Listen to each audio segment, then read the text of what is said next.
summer of 1945, his commander assigned him to be the personal bodyguard to Robert H. Jackson as chief prosecutor of the International Military Tribunal, which we all know as the famous Nuremberg trial from 1945 to 1946 of the surviving high-ranking Nazis, including Goering, Hess, von Ribbentrop, Keitel, Jodl, Dönitz, and others.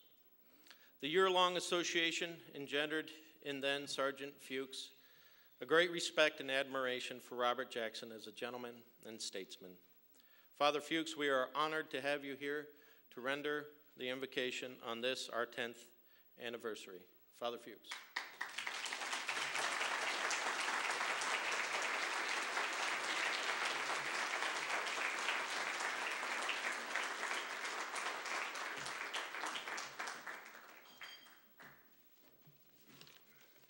You can be sure I'm glad to be here.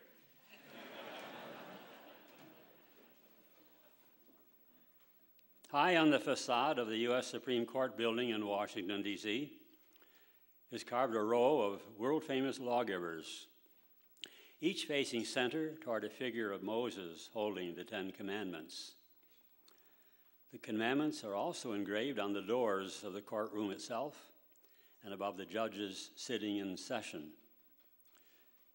It is clear that our nation's founders intended that God and the Ten Commandments were basic to their plans for drawing together the peoples of the then disparate 13 colonies.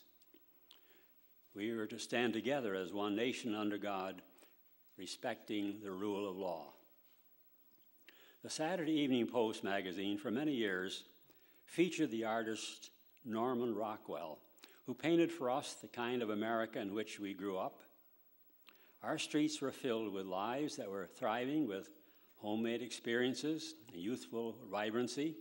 There was a mixture of virtue and wisdom, as well as humor and some whimsy, too. Today we celebrate 10 years of a growing appreciation of Justice Robert H. Jackson, a man who was well acquainted with the Bible, with the law, and with national history, too. What Rockwell did so well with paintings, it seems to me, Mr. Jackson did with words in his perceptive, masterful writings.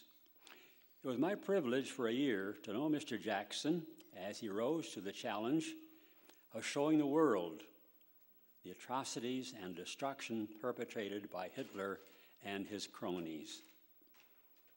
Mr. Jackson admirably was successful in organizing and obtaining agreement among the 4 leading nations of the time and their several supporting nations, and bringing those leading Nazis to justice.